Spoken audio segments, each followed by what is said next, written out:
Shalom semuanya, selamat malam. Bisa lambaikan tangan buat kita semuanya. Selamat. Kalau di surga kami mengucap syukur buat malam hari ini atas kasih dan anugerah-Mu buat kami semuanya. Kiranya kasih setiamu terus melingkupi kami, mana kami yang ada di Cisarua, di Puncak, teman-teman kami yang ada di Jakarta, dan bagi sebagian besar yang ada yang dalam ikut ibadah penghiburan, yang percaya Tuhan, kuasa mengurangi setiap karya yang dilakukan kami semuanya.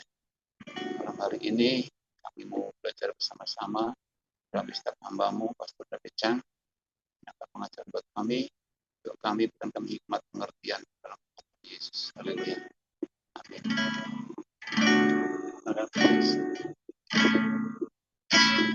Hanya Kau Tuhan di hidupku, Kau berikan hidup yang baru. Darah-Mu mensucikan, pulihkan hatiku. Yesus, Kaulah segalanya. Engkaulah sumber pengharapan. Kuasa-Mu sanggup menyembuhkan. Jiwaku pun berserah hanya kepadamu. Yesus, Kaulah segalanya. Karena salib-Mu ku hidup. Karena salib-Mu ku menang.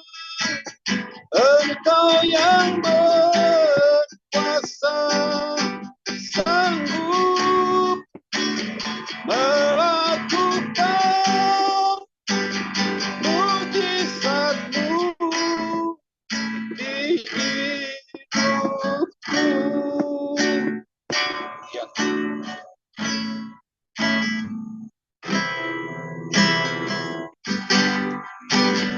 Hanya Kau Tuhan di hidupku, Kau berikan hidup yang baru. Darah-Mu mensucikan, pulihkan hatiku. Yesus, Kaulah segalanya. Engkaulah sumber pengharapan. Kuasa-Mu sanggup menyembuhkan. Jiwaku pun berserah hanya kepadamu. Yesus, Kaulah segalanya. Karena salib-Mu ku hidup. Karena salib-Mu ku menang. Engkau yang berkuasa, sanggup melakukan mujizat-Mu. Karena salib-Mu ku hidup. Karena salib-Mu ku menang. Engkau yang berkuasa, sanggup melakukan mujizat-Mu di hidupku. Karena salib-Mu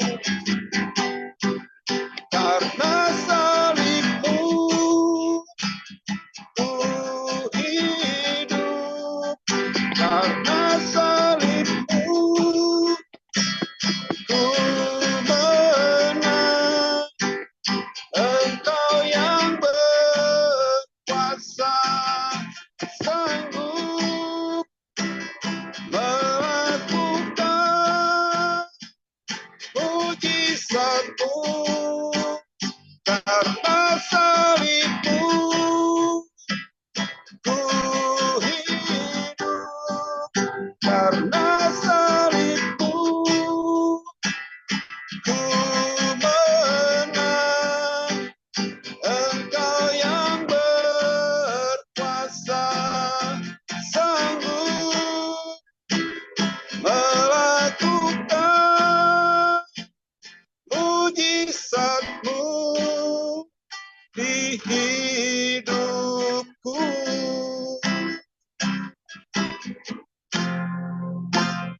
Engkau yang berkuasa, sanggup melakukan mujizatmu di hidupku.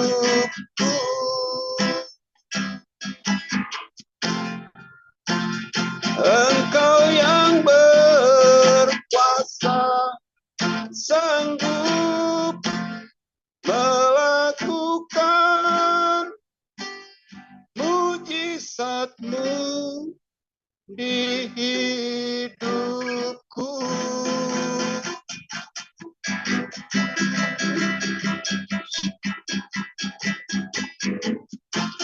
Haleluya, glory. Hanya Kau Tuhan Juru Selamat, hanya Kau Yesus. Kaulah kekuatanku, semua karena kemurahan-Mu, semua karena kebaikan-Mu, semua karena anugerah-Mu Tuhan. Hanya Kau Tuhan di hidupku, tiada satu yang lain selain Engkau. Sebab ku bersyukur padamu, terima kasih atas penyertaan-Mu, terima kasih atas kasih setia-Mu. Sungguh kami bersyukur padamu Tuhan.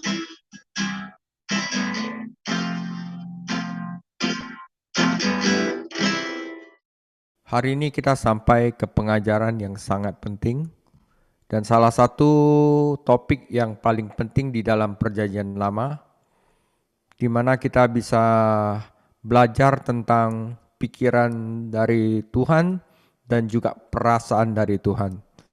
Mari kita berdoa terlebih dahulu. Tuhan Yesus, terima kasih hari ini kami kesempatan lagi untuk belajar, untuk mengenal Engkau. Tuhan Yesus, dikuduskanlah nama-Mu, dimuliakanlah nama-Mu. Hari ini hamba akan menyampaikan salah satu tema yang paling penting dalam Alkitab, di mana dalam tema ini kita bisa belajar lagi tentang Engkau. Tuhan Yesus, bukakan hati, pikiran, perasaan kami, sehingga kami dapat memahami tentang Engkau. Kuduskanlah kami dalam kebenaran, jauhkanlah kami dari yang jahat, lepaskanlah kami dalam percobaan, dan berikan hikmat kepada hamba, dan juga buka hati teman-teman, agar dapat mengerti apa yang Engkau firmankan, sehingga apa yang Engkau firmankan dapat menjadi sesuatu yang berharga di dalam hidup kami. Terima kasih Tuhan Yesus, Engkaulah yang punya kerajaan, kuasa, dan kemuliaan sampai selama-lamanya. Amin. Saya akan coba untuk membahas ini dengan cara yang agak berbeda, tetapi kita akan masuk ke dalam cerita ini sehingga kita dapat mengetahui perasaan Abraham dan juga mengetahui perasaan dari Allah Bapa sendiri, ya. Ini adalah bagian kedua dari Patriark Era. Setelah yang pertama adalah bagaimana Abraham disebut sahabat Allah. Kita masuk ke bagian dua dari Abraham, yaitu Akedah, pengikatan Ishak. Di sini saya akan bahas lebih ke keluarga, konflik keluarga, dan akhirnya berujung ke pengikatan Ishak. Ya, di sini kita akan dapat banyak sekali, saudara. Ya, kita mulai. Ini sampai Abraham umur 120 tahun kira-kira waktu dia mempersembahkan Ishak ya. Oke, saudara, setelah kita telah membahas Abraham sebagai sahabat Allah, Abraham meninggalkan keluarganya, percaya kepada Allah. Datuk Abraham, Tuhan Yesus menampakkan dan katakan bahwa dia akan mempunyai keturunan seperti bintang di langit, pasir di pantai, di laut, dan dia percaya, dan itu membuat Abraham sebagai sahabat Allah dan mengadakan tanda perjanjian sunat. Waktu itu Abraham berusia 90 tahun dan Abraham percaya dan melakukan itu seketika. Dia nggak mikir-mikir lagi, itu membuat Abraham sebagai sahabat Allah. Ya, karena dia mengerti tentang perasaan Tuhan. Dia mengerti tentang pikiran Tuhan. Nah, dalam pembahasan hari ini, kita akan membahas tentang keluarga Abraham, ahli warisnya, konflik, dan bahkan unta yang Abraham miliki. Ya, puncak kisah ini adalah pengikatan Ishak atau kita sebut akedah. Nah, saya mulai dengan unta dulu, biar cepat habis ya. Dalam kitab Kejadian bab 11 disebutkan bahwa Abraham memiliki unta. Sekarang apa masalahnya? Bertahun-tahun lalu mereka mengatakan bahwa Alkitab memiliki kesalahan di sini karena mereka mengatakan unta belum menjadi binatang yang dipelihara atau dijinakkan ya, domesticated ya, hingga sekitar tahun 1200 sebelum Masehi. Abraham itu tinggal di zamannya tahun kapan? Sekitar 2000 sebelum Masehi. Jadi mereka mengatakan Abraham hidup 800 tahun sebelum unta dijinakkan. Oleh karena itu mereka katakan Alkitab memiliki kesalahan di sini. Abraham tidak mungkin memiliki unta yang dijinakkan. Oleh karena itu Alkitab memiliki kesalahan. Mereka berkata begini, tetapi ada penemuan lain dalam sejarah menemukan bahwa di Eblah, daerah Mesopotamia, tahun 2400 sebelum Masehi, yang berarti sebelum Abraham 400 tahun, apa yang dimiliki orang-orang di Elba? Unta yang dijinakkan. Jadi, para kritikus mengkritik Alkitab berdasarkan unta dan sejujurnya mereka telah menemukan sekarang bahwa 400 tahun sebelum Abraham, unta telah dijinakkan. Jadi, mereka melakukan kritik yang salah ya, saudara. Nah, unta ini adalah ternyata binatang yang sangat menakjubkan ya. Aisyah Racing.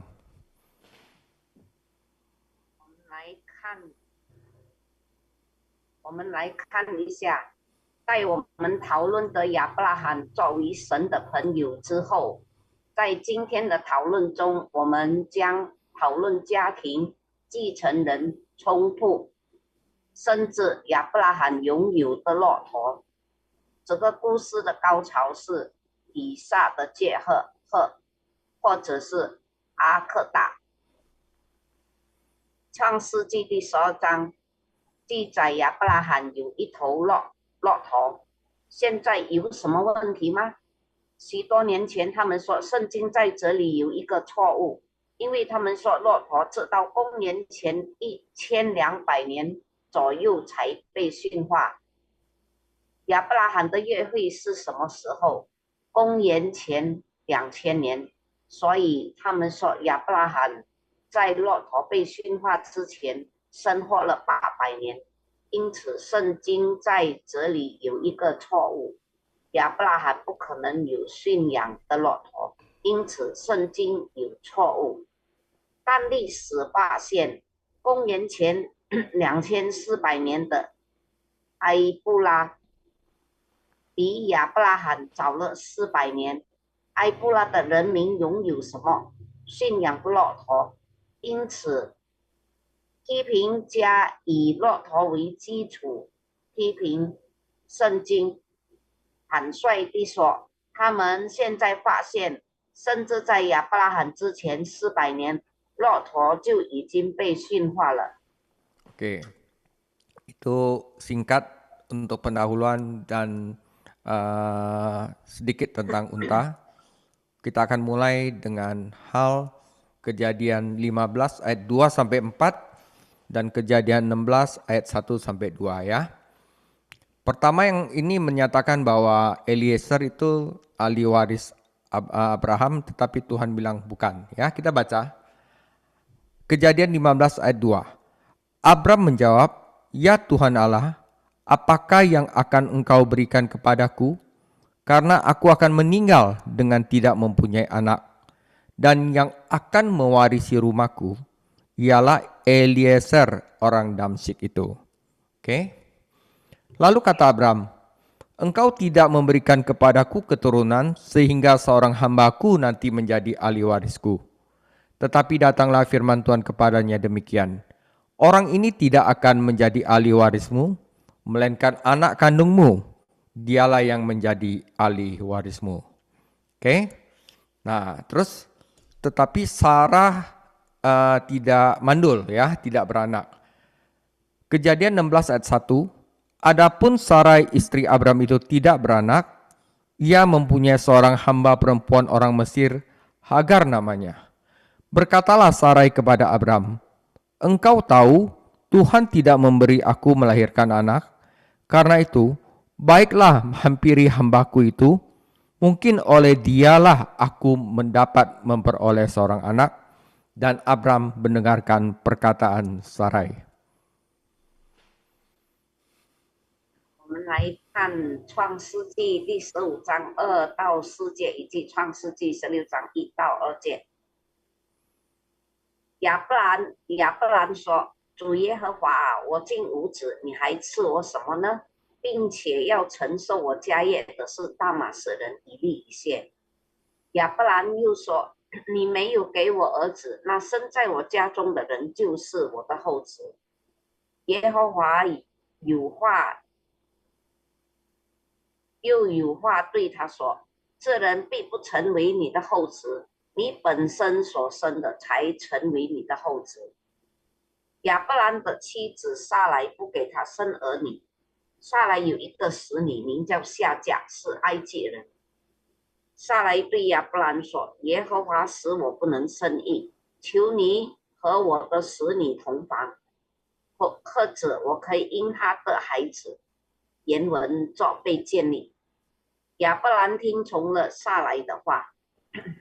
Oke, saudara, ya menarik. Nah, saudara, 3 anak Abraham atau ahli waris Abraham. Ahli waris pertama adalah Eliezer dari Damaskus. Apa masalah Abraham? Sarah mandul dan tidak memiliki anak. Jadi izinkan saya menceritakan kisah ini. Jadi Abraham datang ke Tuhan dan berkata, "Tuhan, Engkau berkata Engkau akan memberkatiku dengan tanah, benih, dan berkat ini. Tetapi aku belum mendapatkan anak. Ini tidak ada gunanya bagiku." Dan dia berkata, "Lagi pula aku tidak memiliki anak dan Eliezer dari Damaskus hambaku akan mendapatkan semuanya. Semua warisan akan diberikan kepada Eliezer dari Damaskus." Jadi ini adalah yang pertama dari anak-anak tanda kutip Abraham, Eliezer dari Damaskus. Hambanya akan menerima warisan. Apakah itu sah, saudara? Kita belajar kebudayaan dan hukum pada masa itu ya, saudara. Apakah itu sah?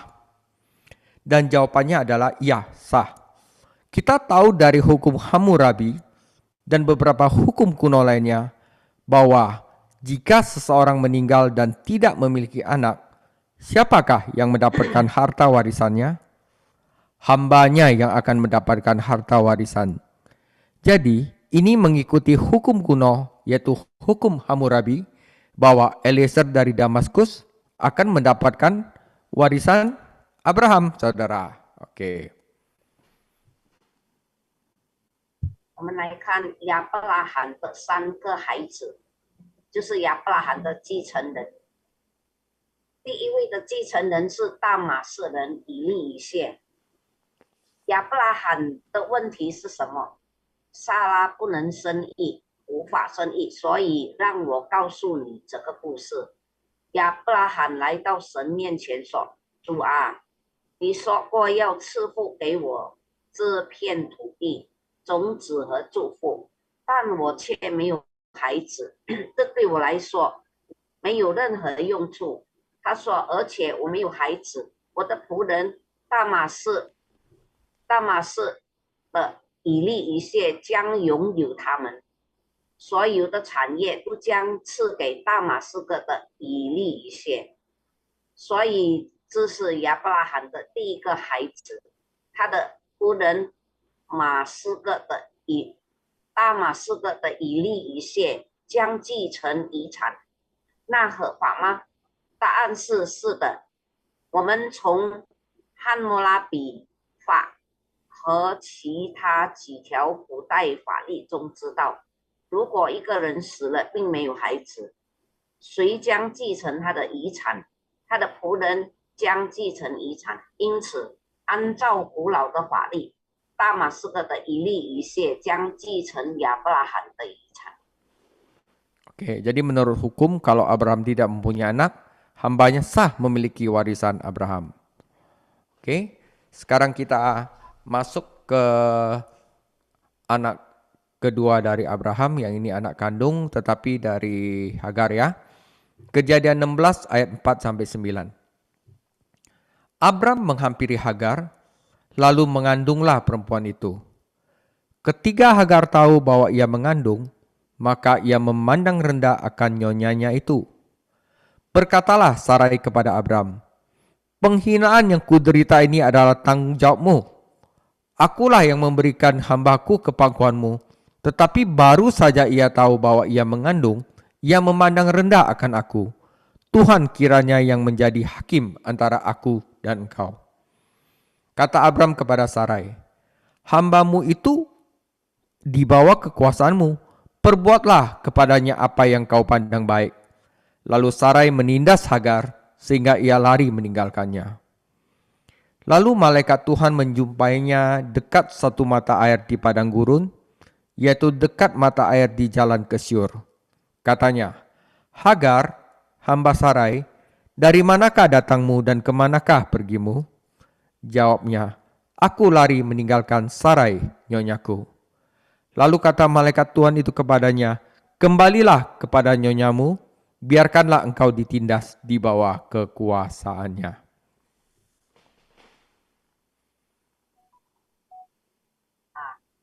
我们来看创世纪16章4到9节。亚伯兰一下嫁同房，下嫁就怀了孕。他见自己有孕，就小看他的祖母。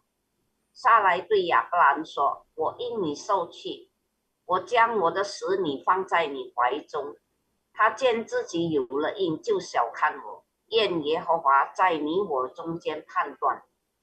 亚伯兰对撒来说：“使女在你手下，你可以随意待她。”撒来不待他，他就从撒来面前逃走了。耶和华的使者在旷野苏尔路上的水泉旁遇见他，对他说：“撒来的使女下嫁，你从哪里来？要往哪里去？”下嫁说：“我从我的祖母撒来面前逃出来。”耶和华的使者对他说：“你回到你祖母那里，不在他的手下。” Oke, saudara. Jadi Tuhan datang kepadanya dan berkata, "Tidak, bukan Eliezer, melainkan seorang dari darah dagingmu." Oke, jadi bukan Eliezer, tetapi ini adalah orang pertama yang Abraham pikir akan mewarisi miliknya, yaitu hambanya. Ahli waris kedua, Ismail dan Hagar. Nah, saudara, yang telah kita baca tadi, ini sebenarnya adalah teks yang sangat penting dalam Kejadian pasal 16. Izinkan saya menceritakan kisah ini. Hagar adalah hamba Abraham, hamba dari Sarah. Siapa yang menjodohkan Abraham dengan Hagar? Sarah. Sarah berkata kepada Abraham, "Saya tidak punya anak, saya tidak bisa punya anak. Pergilah ke Hagar dan hamillah dengannya, maka anak itu menjadi anakku. Karena itu ia akan mendapat warisan dan ia akan menjadi anak kita." Nah saudara, itu persis dengan hukum Hammurabi. Mereka pada saat itu mengikuti hukum dan adat istiadat zaman mereka. Apakah hukum Hammurabi mengatakan bahwa boleh saja seorang majikan pergi ke pembantunya dan anak yang lahir akan menjadi anak angkatnya dari Sarai dan menjadi anaknya? Ya saudara, hal seperti itu diizinkan di dalam hukum Hammurabi. Nanti saya jelaskan. 我们再看亚伯拉罕的3个孩子，亚伯拉罕的继承人。主来到他面前，对他说：“不是以利以谢，而是你的亲生骨肉。所以不是以利以谢，而是亚伯拉罕认为他会拥有的第一个人，他的妇人。第二继承人是以色玛利和夏甲。这实际上是创世纪第16章中非常重要的一段经文。让我告诉你这个故事。夏甲是亚伯拉罕的妇人，是谁把亚伯拉罕许配给夏甲的呢？就是撒拉。撒拉对亚伯拉罕说：“我不能生孩子，你去找夏甲，让他怀孕，孩子就是我的儿子，他就可以继承产业，成为我们的孩子。”则是汉谟拉比定律一模一样。我们遵循当时的法律和习俗。汉谟拉比法是否规定主人可以去找妇人所生的孩子就是他的养子？是的，汉谟拉比的法律允许这样做。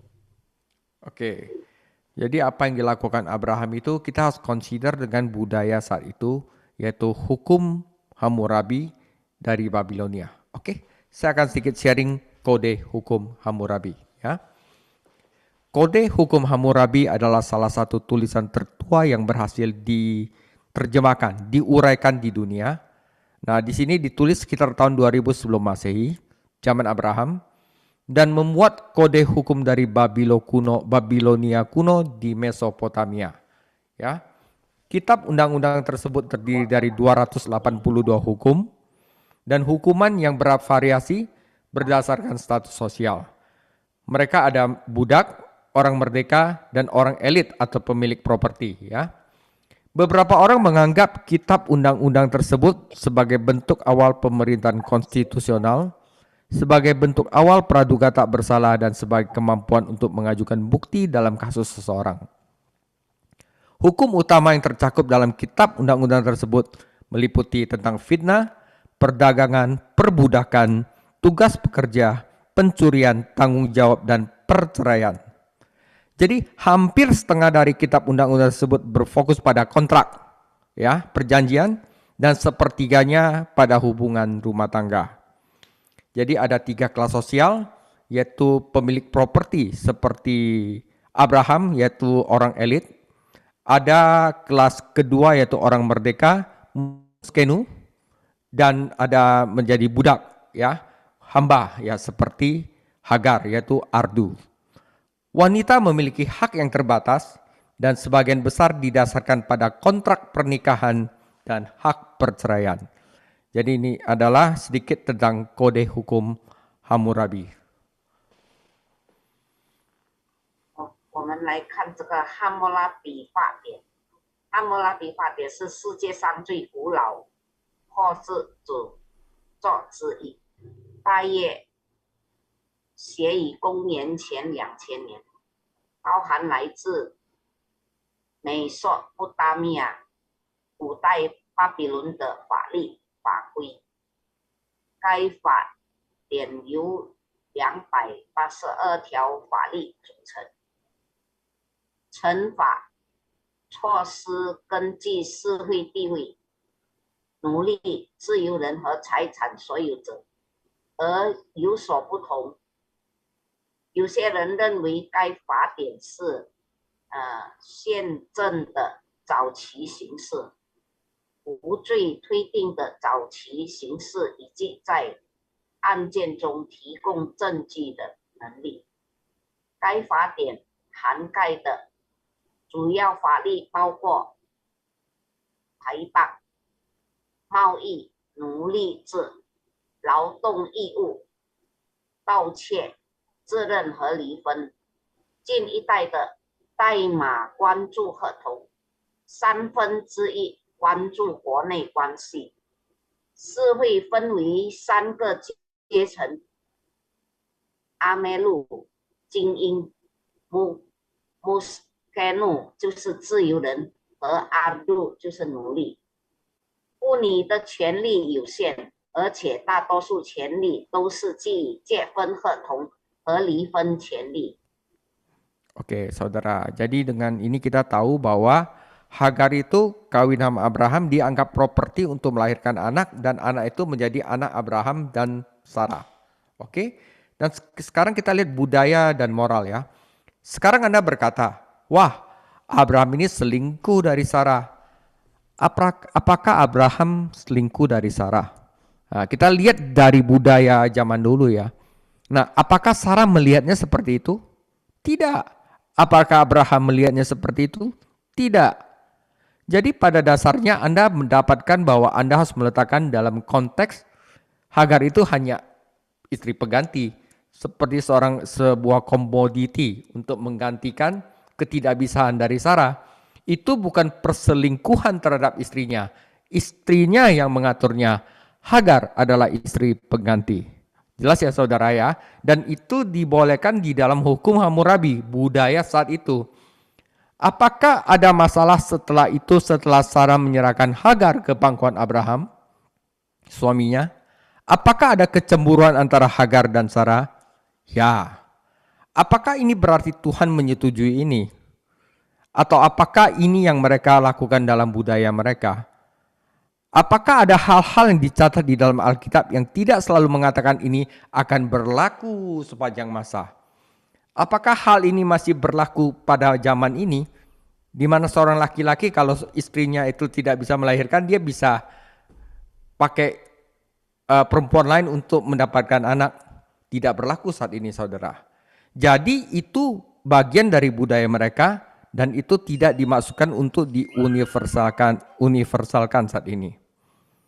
Nah, tapi di sini, apakah Tuhan melindungi Ismail dan Hagar? Ya, Tuhan menjaga mereka bahkan setelah Sarah mengusir mereka dan mereka pergi ke padang gurun. Jelas ya, saudara ya? 奥德夷文化。现在你说，哇，这是亚伯拉罕在欺骗撒拉，亚伯拉罕欺骗了撒拉吗？撒拉也这么认为吗？亚伯拉罕也这么看吗？不，所以基本上你得到的就是你必须把它放在代孕妻子的背景下。这并不是欺骗他的妻子，而是他的妻子安排了这件事。夏甲是一个替代妻子，撒拉把夏甲交在她丈夫的腿上之后，当时有什么问题吗？夏甲和撒拉之间有嫉妒吗？是的。只是否意味着神认可这件事呢？或者这就是他们在他们文化中所做的事情？圣经中是否有一些记载，并不一定表明这都是正确的。如果它是他们的文化的一部分，那么它并不意味着要被普遍化。上帝保护了以色玛利和夏甲吗？是的。即使在撒拉打发他们离开并进入旷野之后，神仍然保守他们。Oke, saudara. Jadi Abraham tidak selingkuh, paling enggak di dalam budaya mereka tidak melihat seperti itu. Oke, 3 anak Abraham dan ahli waris Abraham, karena ada Ishak maka warisannya itu tidak boleh dibagi ke Ismail, karena itu Abraham harus mengusir Ismail.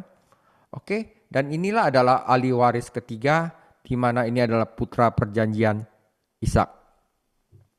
Akhirnya, Ishak adalah putra perjanjian yang lahir dari Sarah dan Abraham ketika mereka sudah sangat tua.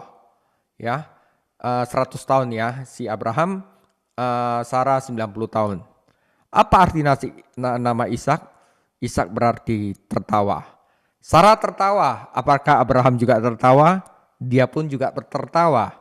Jadi namanya adalah Ishak tertawa. Inilah putra perjanjian, miracle boy ya, putra yang dilahirkan dalam keadaan mukjizat, putra perjanjian yang sangat diinginkan dan dinantikan.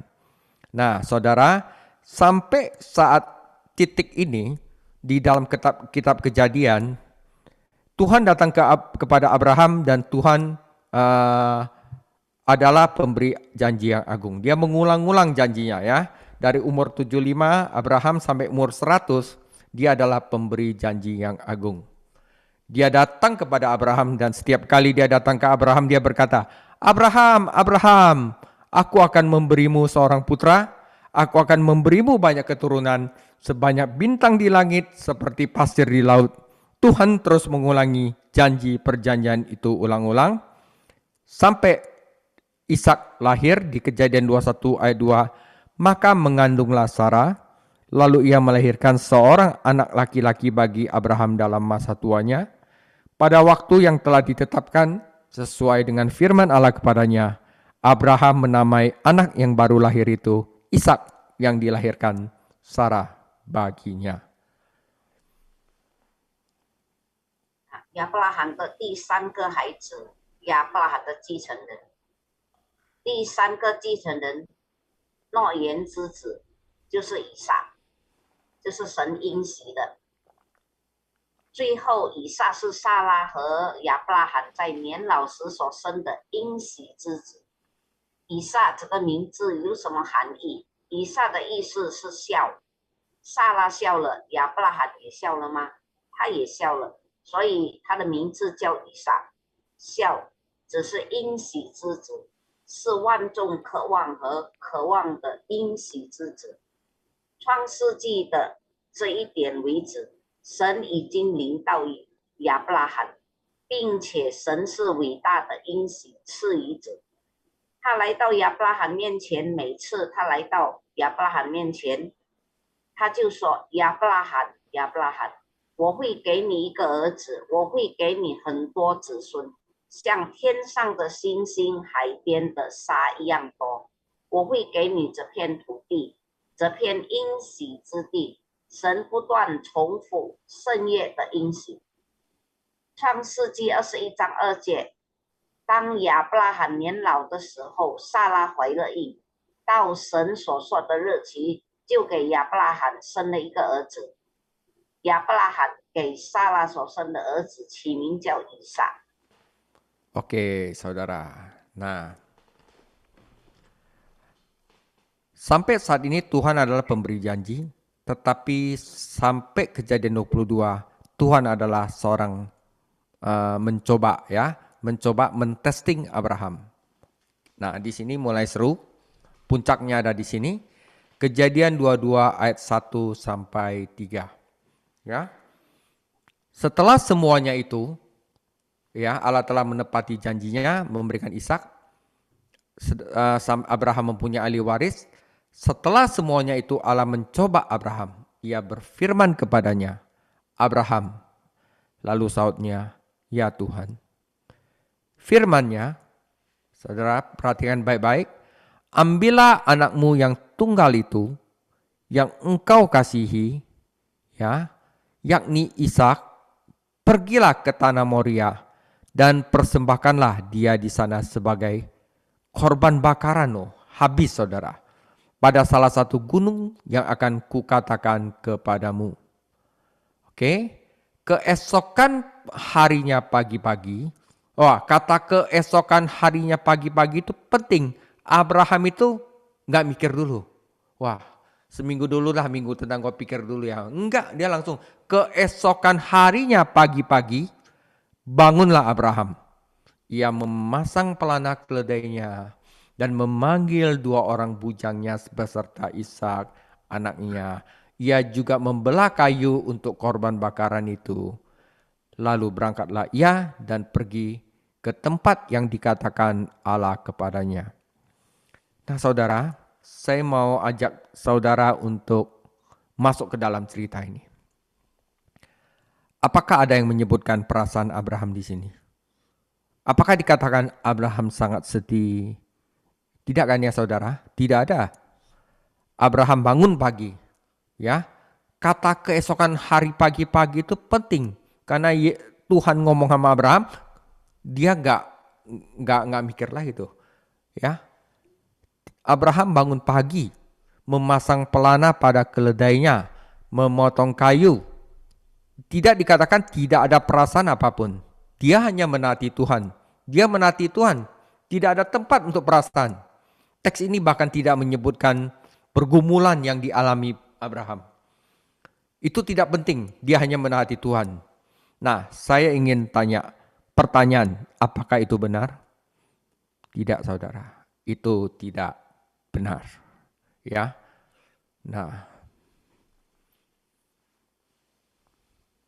我们来看创世纪第22章1到3节。这些事以后，神要试验亚伯拉罕，就呼叫他说：“亚伯拉罕。”他说：“我在这里。”神说：“你带着你的儿子，就是你独生的儿子，你所爱的以撒，往摩利亚地去，在我所要指示你的山上，把他献为燔祭。”亚伯拉罕清早起来，背上驴，带着2个仆人和他的儿子以撒，也劈好了燔祭的柴，就起身往神所指示他的地方去了。这里有人提到亚伯拉罕的感受吗？没有。亚伯拉罕很早就起床了，给驴备好鞍，砍柴，没有任何感觉，他只是顺服神，他顺服神没有感情的余地。这段经文甚至没有提到亚伯拉罕所经历的挣扎，那并不重要，他只是顺服神。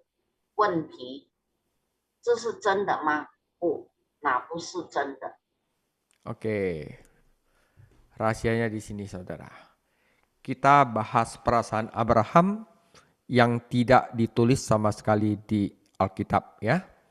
Nah, saudara perhatikan teks ayat 3 memberitahu kita Anda tentang pemasangan pelana pada keledai.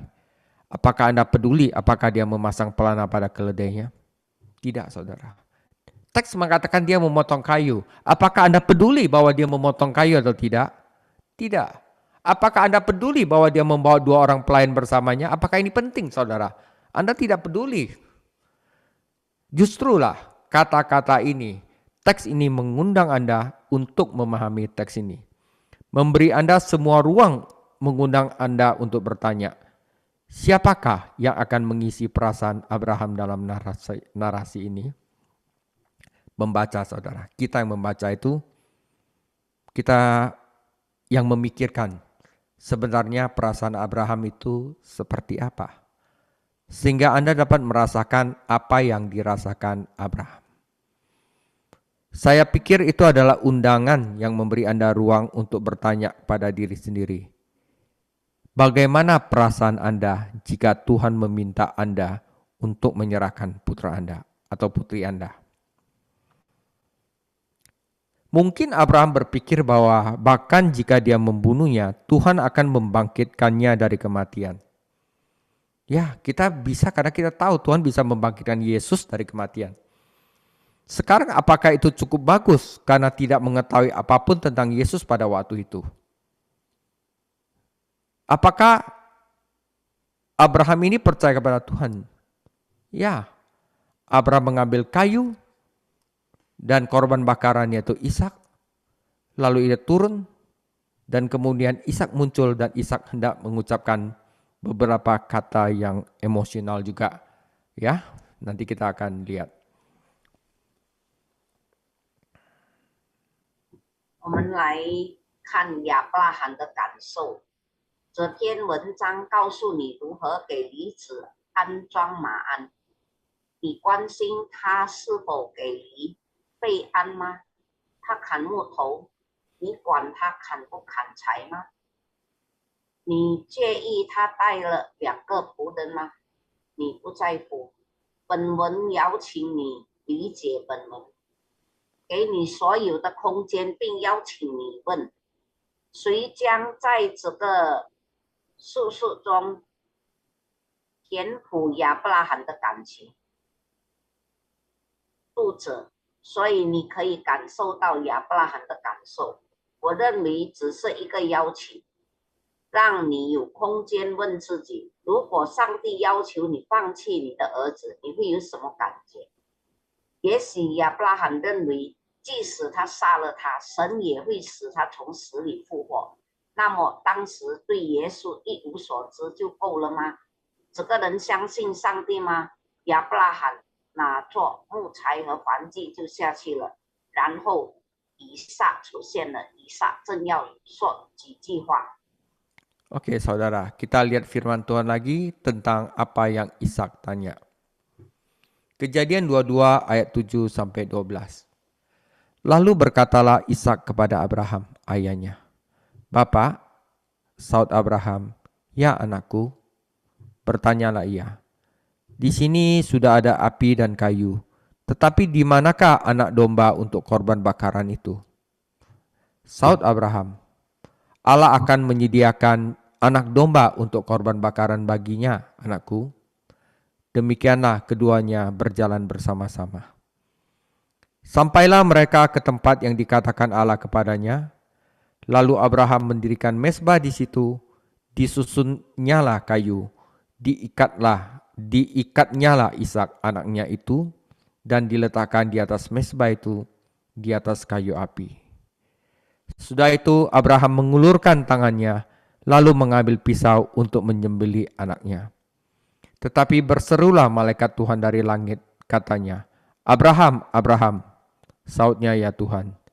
Lalu ia berfirman, "Jangan bunuh anak itu, dan jangan kau apa-apakan dia, sebab telah kuketahui sekarang bahwa engkau takut akan Allah, dan engkau tidak segan-segan untuk menyerahkan anakmu yang tunggal kepadaku." 在创世纪22章7到12节，我们来看亚伯拉罕。以撒对他父亲亚伯拉罕说：“父亲啊！”亚伯拉罕说：“我在这里。”以撒说：“请看，火与柴都有了，但燔祭的羊羔在哪里呢？”亚伯拉罕说：“我儿，神必自己预备做燔祭的羊羔。”于是二人同行，他们来到神所指示的地方。亚伯拉罕在那里筑坛，把柴摆好，捆绑他的儿子以撒，放在坛的柴上。亚伯拉罕就伸手拿刀要杀他的儿子。耶和华的使者从天上呼叫他说：“亚伯拉罕，亚伯拉罕。”他说：“我在这里。”天使说：“你不可在这童子身上下手，一点不可害他。现在我知道你是敬畏神的了，因为你没有将你的儿子，就是你独生的儿子留下不给我。” Oke saudara, akidah pengikatan Ishak ya. Saudara, kisah yang bagus ini mengajak Anda ikut serta masuk ke dalam cerita. Anda harus menyediakan emosi, ketegangan, dan kesedihan dalam narasi. Tuhan sang pemberkat berpaling kepada Tuhan sang penguji. Mari kita bawa Ishak ke dalam cerita ini. Jadi Ishak di sini berkata, "Ayah, ya anakku, api dan kayu ada di sini, tetapi di manakah domba untuk korban bakaran? Ayah, apakah Anda lupa sesuatu?" Lalu Abraham berkata, "Sekarang coba perhatikan ini. Allah sendiri akan menyediakan anak domba untuk korban bakaran." Saudara, dapatkah Anda mendengar gemahnya? Itu adalah gemah yang akan terjadi 2000 tahun mendatang. Allah sendiri, yaitu anakku, akan menyediakan anak domba. Ya, Allah, anak sendiri, ya, yang akan menyerahkan anakku, yaitu anak domba Allah. Apakah Allah benar-benar melakukannya? Anak domba itu adalah putranya Yesus Kristus. Dan Anda pergi dengan orang ini, Yohanes Pembaptis, dan apa yang Yohanes Pembaptis katakan? Dia berkata, "Lihatlah." Lihatlah apa? Lihatlah anak domba Allah yang menghapus dosa dunia. Saat ia mengumumkan Yesus Kristus. Ya, kita udah ada kejadian Matius, ya, kesaksian Yohanes terhadap Yesus sebagai anak Allah. Jadi bagian ini menggemakan Yesus Kristus. Abraham diperintahkan untuk mempersembahkan putranya. Abraham terhindar dari benar-benar melakukannya. Akankah Allah benar-benar melakukannya? Ya, saudara, ini adalah akidah. 来看这个阿盖达呀，这个好故事，邀请你一起参加于这个故事。你必须在叙述中提供情感、悬念和悲伤，祝福者上帝转向考验者上帝。让我们把以撒带入这个故事。所以以撒在这里说：“父亲，是的，我的儿子，火和柴都在这里了，但是燔祭的羊羔在哪里呢？爸爸，你是不是忘记了什么？”然后亚伯拉罕说：“现在看这个，神自己会预备一只羔羊做燔祭，你能听到回声吗？这是2000多年前的回声，我的儿子，上帝会亲自提供羔羊。神真的这么做了吗？那只羔羊是他的儿子。你和施洗约翰这个人一起去。施洗约翰说了什么？他说：“看哪，什么？正如他宣告耶稣基督一样。”看了上帝的羔羊，除去世人的罪孽的。所以这段经文呼应了耶稣基督。亚伯拉罕被命令牺牲他的儿子，亚伯拉罕并没有真正这么做。神真的会这么做吗？是的。Oke, saudara, kita mulai, ya. Kita lihat ini akan membawa kita ke aplikasi kepada iman kita, dan kita bisa melihat iman Abraham itu sampai tahap iman yang mana. Oke, saudara, saya ingin membahas tentang berbagai tahap iman, stages of faith. Ya, pertama-tama saya ingin membahas tentang iman yang mudah, yang bernama easy faith. Apakah sebagian orang menerima Yesus sebagai juru selamat mereka? Karena jika Anda percaya kepada Tuhan Yesus Kristus, Anda akan diselamatkan. Ya, jika Anda percaya kepada Tuhan Yesus Kristus, Anda akan memperoleh kekekalan secara cuma-cuma. Anda akan masuk surga. Semuanya akan baik-baik saja. Tuhan akan mengubah hidup Anda. Dosa-dosa Anda akan diampuni dan semuanya akan baik-baik saja. Anda memperoleh sukacita, kedamaian, serta semua hal yang luar biasa dari Tuhan Yesus. Jadi, saya menyebut ini adalah iman yang mudah, easy faith. Dengan kata lain, Anda menerima Yesus apa adanya dan Anda akan memperoleh semua hal yang luar biasa ini. Saudara, setelah iman yang mudah ini, ada yang namanya iman penyerahan diri, adalah tingkat kedua dari iman. Ada tingkatan lain setelah itu yang ingin saya sebut, iman penyerahan diri, faith of resignation. Saudara, disinilah Tuhan meminta Anda untuk menyerahkan sesuatu. Ya, atau sesuatu yang Tuhan tiba-tiba ambil dari Anda. Misalnya uang tiba-tiba dan Tuhan menyuruh Anda, udahlah ya. Ya, di mana Tuhan ingin Anda merelakan sesuatu, ya kan? Di mana saya merelakan atau menganggap rendah apa yang telah diambil Tuhan dari saya. Bisnis, uang, jabatan atau segala macam ya. Nah, nanti saya akan jelaskan apa artinya tingkat kedua dari iman ini. 我们来看信仰的阶段。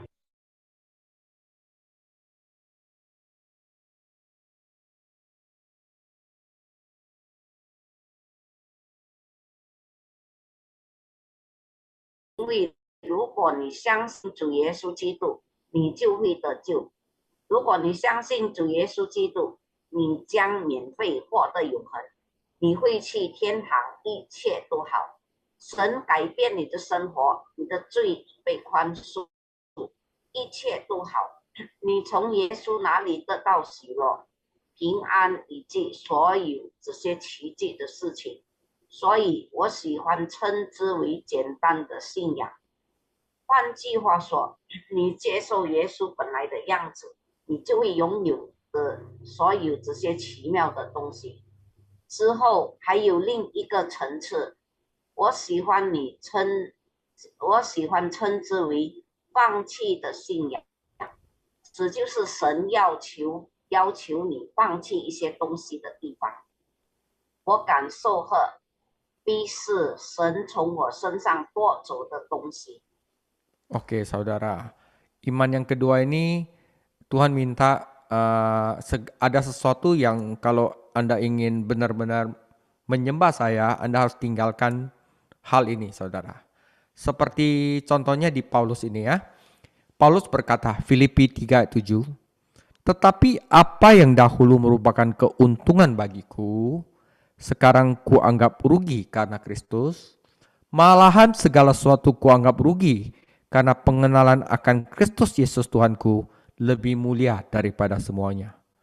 Oleh karena dialah aku telah melepaskan semuanya itu dan menganggapnya sampah, supaya aku memperoleh Kristus dan berada dalam dia bukan karena kebenaranku sendiri, self-righteousness, karena menaati hukum Taurat, melainkan dengan kebenaran karena kepercayaan kepada Kristus, yaitu kebenaran yang Allah anugerahkan berdasarkan kepercayaan. Di tahap kedua dari iman ini, saya harus bisa melepaskan atau saya menganggap sampah apa yang telah Tuhan ambil dari saya. Ya, saya tidak menginginkannya lagi. Tuhan telah mengambilnya dan itu tidak apa-apa. Ketika saya merendahkan apa yang telah diambil Tuhan, udah dianggap di-value gitu loh. Ya, mungkin kalau terjadi di saya itu dulu saya punya uang, tiba-tiba saya dibikin nggak ada uang, tetapi Tuhan bikin saya tidak menginginkan itu lagi dan rela melepaskan itu dan saya ikut Tuhan sekarang ya. Nah, itu adalah iman penyerahan diri, saudara. Apakah itu iman Abraham? Abraham lebih dari itu. Itu bukan Abraham. Dapatkah Abraham melepaskan putranya dan berkata, wah dia bukan anak baik dan dia menganggapnya sampah? Bukan, saudara. Tidak. Dan itulah tahap iman yang terakhir, tahap iman berikutnya yang saya ingin bahas di sini. Apa yang ingin saya sebut sebagai pure faith atau iman murni yang tidak masuk akal ini. Ini adalah iman murni di mana Tuhan akan meminta Anda untuk apa yang disebut segala sesuatu, melepaskan segala sesuatu yang paling berharga di dalam hidup Anda. Oke. 信仰的阶段，我们来看保罗在腓立比书3章中说3章中7，只是我先前为以我有益的，我现在因基督都当作有损的。不但如此，我也将万事当作有损的，因为一认识我主基督耶稣为至宝。我为他已经丢弃万事，看作粪土，为要得着基督，并且得以在他里面，不是有自己因律法而得的义，乃是有信基督的义，就是因信神而来的义。我放手，或者我拥抱上帝从我身上夺走的垃圾，我不想要它，神已经把它拿走了，那没关系。当我谦卑神所夺取的一切时，这就是投降的信心。这是亚伯拉罕的信心吗？那不是亚伯拉罕。亚伯拉罕能否放开他的儿子，并说：“孩子，他不是一个好孩子。”他能认为只是垃圾吗？不，这就是我想在这里讨论的一下阶段的信仰。我喜欢将这种无意义的行为称为纯粹的信仰，这就是纯粹的信仰。神向我索取我所说的宝贵的东西。Nah, iman Abraham itu sudah sampai tahap iman yang murni, saudara. Karena Tuhan bukan saja untuk meminta dia untuk melepaskan segala sesuatu, tetapi melepaskan segala sesuatu yang paling berharga di dalam hidup dia. Seperti Tuhan minta dia menyerahkan jiwanya. Itu adalah iman yang murni. Iman yang murni akan berkata, saya menyerahkan dan saya mempercayakannya kepada Tuhan. Bukan hal yang tidak berarti bagi Anda, bukan hal seperti uang saja atau jabatan. Ya, itu seperti Anda menyerahkan jiwa Anda. Hal yang terpenting dalam hidup Anda hanya ada satu di antaranya. Dia meminta satu hal. Anda tidak dapat meremehkannya, Anda tidak dapat merendahkannya. Abraham, aku menginginkan anakmu. Benar-benar menghancurkan. Apakah Anda benar-benar mengerti apa yang terjadi di sini? Apakah Tuhan sedang bersikap kejam di sini? Saya rasa tidak. Nah, ya, ini sangat penting bagi Abraham, sangat penting. Apa gelar Abraham? Abraham disebut sahabat Allah. Bagaimana Anda tahu bahwa Anda memiliki teman yang sangat-sangat baik?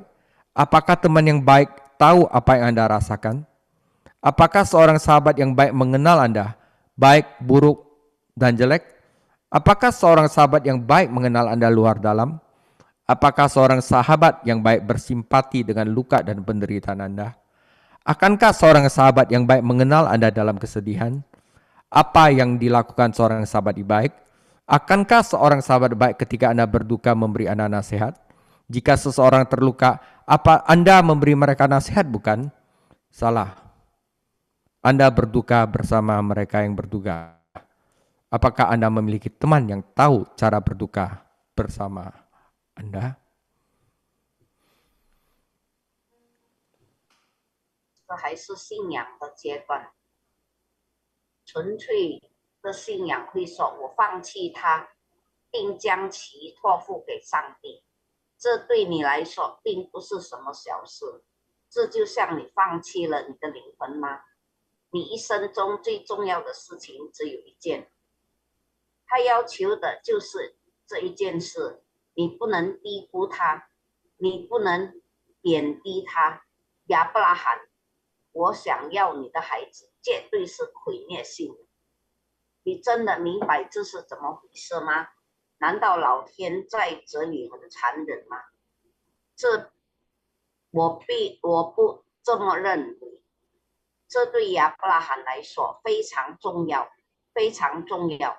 亚伯拉罕的头衔是什么？是亚伯拉罕被称为神的朋友。你怎么知道你有一个非常非常好的朋友？好朋友知道你的感受吗？好朋友了解你的好、坏、丑吗？好朋友了解你的里里外外吗？好朋友会同情你的伤害和痛苦吗？好朋友会在你悲伤时认识你吗？好朋友会做什么？当你悲伤的时候，好朋友会给你建议吗？如果有人受伤，你会给他们建议，对吗？错误的。你与哪些悲伤的人一起悲伤？你有知道如何与你一起悲伤的朋友吗？ Oke, jadi ini satu teks yang sangat sulit sekali. Ternyata Abraham sebagai sahabat Allah, dia mengenal perasaan Tuhan. Dia bahkan mengetahui apa yang Tuhan pikirkan dan rasakan sebelum Tuhan melaksanakannya 2000 tahun akan datang saat Tuhan mempersembahkan Yesus Kristus seperti Abraham melakukannya dengan Ishak, ya saudara. Nah saudara, sebagai penutup, saya akan bahas namanya spatial doubling atau penggandaan spatial. Nah, lanjutannya saudara, Abraham adalah sahabat Allah. Abraham ternyata tahu bagaimana perasaan Tuhan. Connect saudara. Karena itu, ia adalah sahabatnya karena Tuhan mengizinkannya masuk ke tempat suci ini. Ternyata tempat akedah, pengingatan Ishak itu tempat yang suci. Nah, perhatikan bahwa Abraham diperintahkan untuk melakukan perjalanan 3 hari ke utara, menuju sebuah gunung bernama Moria. Oke, saudara, di manakah gunung Moria itu?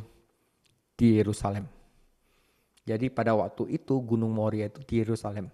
Di mana kan Yesus akan mati? Di Yerusalem. Apakah Anda mengerti ini? Itulah yang saya sebut sebagai spatial doubling atau penggandaan spatial.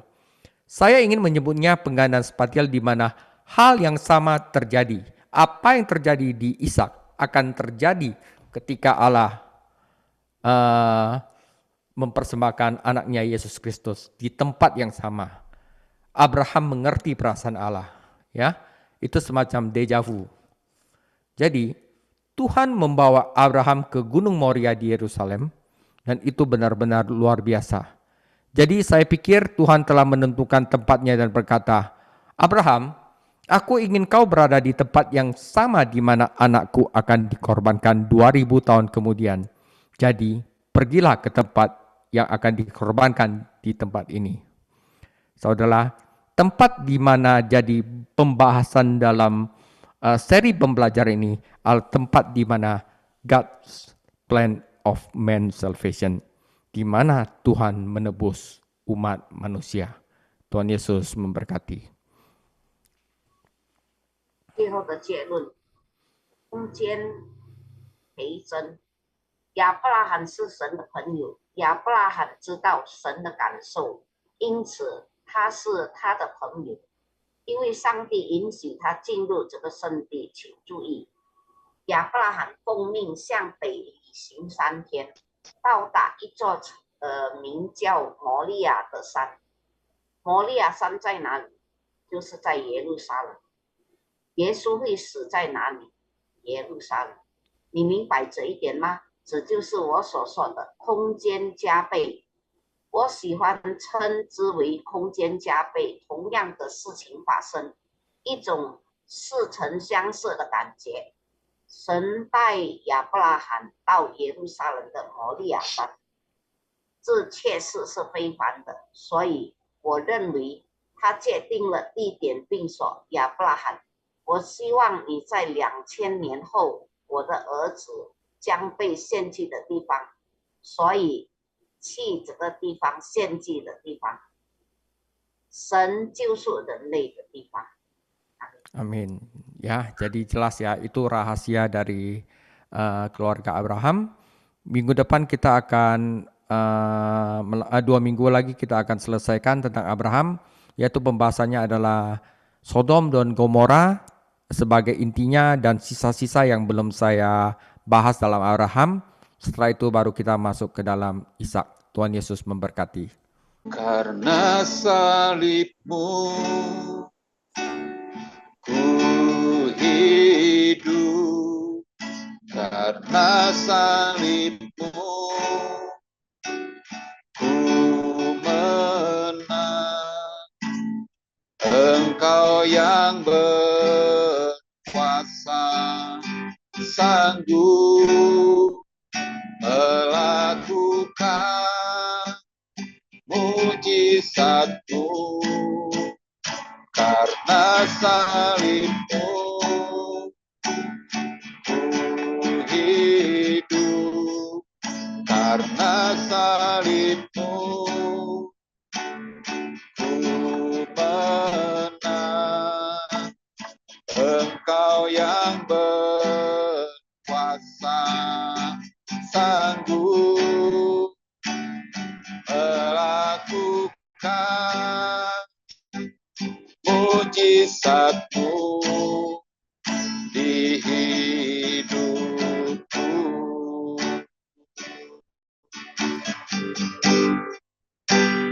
Engkau yang berkuasa, sanggup melakukan mujizatmu di hidupku.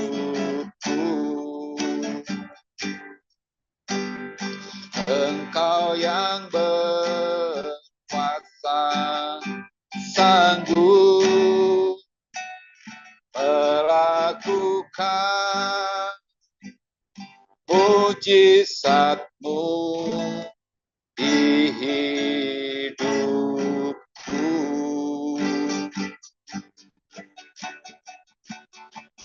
Haleluya, semua karena salib-Mu Tuhan, semua karena karya-Mu di dalam hidupku. Kami ada hari ini semua karena anugerah. Kami ada hari ini karena kasih setia-Mu dan kemurahan-Mu yang begitu besar bagi kami. Sungguh kami bersyukur padamu Tuhan, Kau yang sanggup melakukan segala perkara. Apa yang tak mungkin bagi kami, itu mungkin bagi Engkau. Apa yang mustahil bagi kami, itu sangat mungkin bagimu Tuhan. Berkaryalah sepenuhnya bagi kami di dalam hidup kami. Terima kasih Yesusku. Karya-Mu begitu besar bagi kami. Karya-Mu yang ajaib di dalam kami. Terima kasih Tuhan. Terima kasih Tuhan Yesus, ajarkan buat kami semuanya agar kami dapat melepaskan apa menjadi kebanggaan di masa lalu kami, kebanggaan yang ada di depan kami Tuhan. Dan ajarkan kami untuk kami tetap mau merelakan apa menjadi yang paling berharga di depan kami untuk Engkau ya Tuhan.